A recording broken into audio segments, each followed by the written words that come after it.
పూల చెట్లని నాటడం కోసం మా మామయ్య అయితే ఎర్రమట్టి తీసుకొని వస్తుండు. అది ఎంత బరుతుందో తెలుసా? మా మామయ్య ఫేస్లో ఏర్పడుతుంది ఆ రియాక్షన్. అది ఎంత బరుతుందో మా నాన్నమ్మ చూసి, అంత బరుతు ఎందుకు తీసుకొస్తున్నావు, కొంచెం కొంచెం తీసుకొస్తే అయిపో కదా అని అంటుంది. మా మామయ్య ఏమో కొంచెం కొంచెం తెచ్చినా కానీ గన్నిగనం ఎట్లున్నాయి కదా, అది ఎక్కి దిగేసరికి దమ్మత్తదని చెప్పి మొత్తం ఒకటిసారి తెచ్చినా అని చెప్పిండు. ఇక మా మామయ్య ఎక్కిండో లేదో, ఆ ఎక్కింది చూసి మా అభినందన్ అయితే రయ్య ఎక్కుతుండు. మా అభినందన్ ఎక్కిన విషయం ఎవరికి తెలియదు. ఏదో సౌండ్ వస్తుంది ఏందని కిందికి చూస్తే మా అభినందన్ మెట్లెక్కుకుంటా అత్తుండు.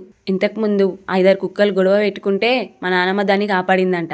అది ఎట్లా గుర్తుంచుకుందో తెలియదు, కానీ అది మా నాన్నమ్మ బంగ్లెక్కితే మా నాన్నమ్మ వెంబడినే వచ్చింది. ఇక అది ఎంత ఆకలి మీద ఉందా అని చెప్పేసి మా మామయ్య అయితే అన్నం కలుపుకొని తెచ్చి ఇచ్చిండు. అదైతే మంచిగా తిన్నది. ఈ చార్మిక, అభినందన్ ఈ అన్న చెల్లెలు కలిసిరంటే వీళ్ళు వేసే గాలి అంతా ఇంత కాదు. ఇలా ఇంకా ఎవ్వరు ఆపలేరుగా. వీళ్ళ గురించి నేను చెప్పడం ఎందుకు, మీకు యుత్తనే అర్థం అయిపోయి ఉంటుంది. కుక్కలకు విశ్వాసం ఉంటుందంటే ఏంటిదో అనుకున్నా, ఇప్పుడు యుత్తనే అర్థమైంది. మా నాన్నమ్మ ఒకటేసారి కాపాడిన దానికి మా నాన్నమ్మ దగ్గర నుంచి వెళ్ళి జరుగుతలేదు. వేసిన అన్నం అయితే మొత్తం తినేసింది. అది ఇంకెంత ఆకలి మీద ఉందని చెప్పేసి మా మామయ్య ఇంకో కొంచెం అన్నం కలిపెట్టిండు. అది కూడా తినేసింది. ఇక ఊక పైనకి ఎక్కుతురని చెప్పేసి 2 కుర్చీలు అటోటి ఇటోటి పెట్టిండు. అయినా కానీ వీళ్ళు ఎంత కష్టమైనా కానీ ఏ సందున్నా దాంట్లోకి వెళ్ళి దూగి మరీ పోతురు. మా పిల్లల్లానే మీ పిల్లలు కూడా ఇట్లానే గాలుంటే ప్లీజ్ కామెంట్ చేయండి please. Thanks for watching. Love you all. Bye.